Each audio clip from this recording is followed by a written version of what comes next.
سورۃ الاحزاب میں اللہ جل جلالہ نے فرمایا کہ میں نے اپنے حبیب کو تمہارے لیے نمونہ بنا کر بھیجا ہے۔ کیا بنا کر بھیجا ہے؟ نمونہ۔ تو نمونہ اور مثال اسی چیز کی دی جاتی ہے جو بہت عمدہ ہوتی ہے۔ اللہ جل جلالہ نے اپنے حبیب صلی اللہ علیہ وسلم کو بنایا ہی ایسا تھا کہ اللہ جل جلالہ جیسی عظیم بڑی ذات بھی اپنے حبیب کو مثال اور نمونہ کے طور پر پیش فرما رہی ہے۔ حالانکہ اللہ جل جلالہ اس چیز کے محتاج نہیں ہے۔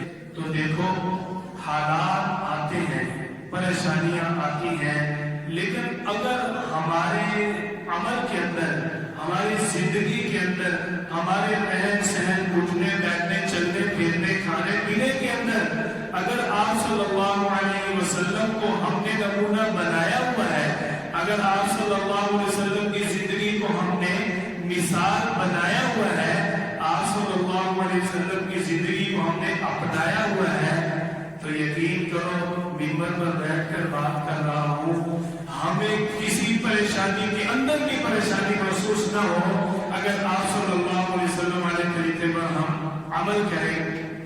اللہ جل جلالہ نے ہمیں دو چیزوں کا تاکید سے حکم فرمایا ہے، صبر شکر۔ صبر شکر، نعمت مل جائے شکر کرو، یہ آپ صلی اللہ علیہ وسلم کی سنت ہے۔ اگر تم پر پریشانی آئے، مصیبت آئے تو صبر کرو، یہ آپ صلی اللہ علیہ وسلم کی سنت ہے۔ دیکھیں آپ صلی اللہ علیہ وسلم اپنے اس دور کے اندر انسانیت کی خدمت کرتے تھے، صرف اسلام کی خدمت کرتے تھے۔ کس کی خدمت کرتے تھے؟ انسانیت کی۔ اور ہم آج اتنا پیچھے جا چکے ہیں کہ ہم انسانیت کی خدمت تو درکنار مسلمان کی خدمت کرنے کے لیے تیار نہیں، اپنے بھائی کی خدمت، سگے گھر کے اندر رہنے والے کی خدمت کرنے کے لیے تیار نہیں ہے۔ جو ہی بھائی جوان ہوتا ہے، دوسرے بھائی کے ساتھ لکیریں شروع ہو جاتی ہیں، یہ تیری کمائی ہے، یہ میری کمائی ہے۔ اسی طرح کی ایک چھوٹی سی مثال آپ کو دیتا ہوں۔ آپ صلی اللہ علیہ وسلم کے پاس ایک صحابی آئے، یا رسول اللہ میں سارا دن کام کرتا ہوں، سارا دن محنت مزدوری کرتا ہوں، اور میرا بھائی جو ہے وہ نفل ہی پڑھتا رہتا ہے، وہ عبادت ہی کرتا رہتا ہے، کمانے کے ساتھ میرے ساتھ تعامل نہیں کرتا۔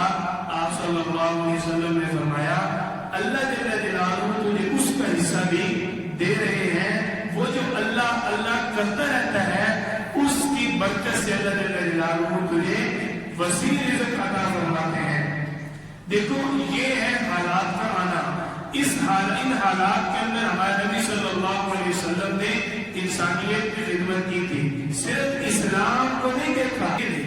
تو جب بندہ انسانیت کی خدمت کرتا ہے تو اللہ جل جلالہ کی ذات مل جاتی ہے، اللہ جل جلالہ کی رضا حاصل ہو جاتی ہے۔ تو یہ حالات ہمارے اوپر آئے ہوئے ہیں، ان حالات میں ہمارا سب کا یہ فرض بنتا ہے کہ ہم ایک دوسرے کے ساتھ تعاون کریں، ایک دوسرے کی خدمت کریں۔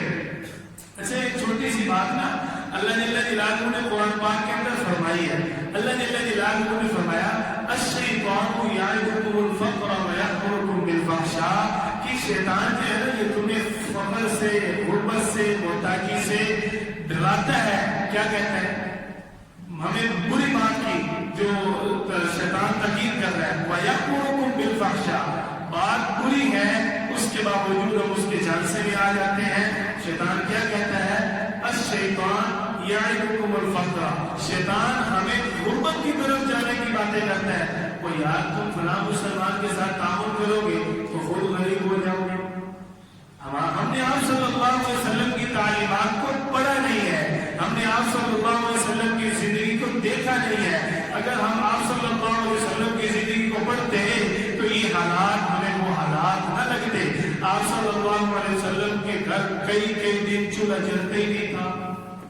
حضرت عائشہ رضی اللہ تعالیٰ عنہا فرماتی ہیں کئی مہینے گزر جاتے کہ آپ صلی اللہ علیہ وسلم نے چھنے آٹے کی روٹی نہیں کھائی۔ ان حالات کے اندر ہمیں وہ بات سمجھ آ سکتی تھی اگر ہم ایک دوسرے کے ساتھ کٹ جوڑ ہو کر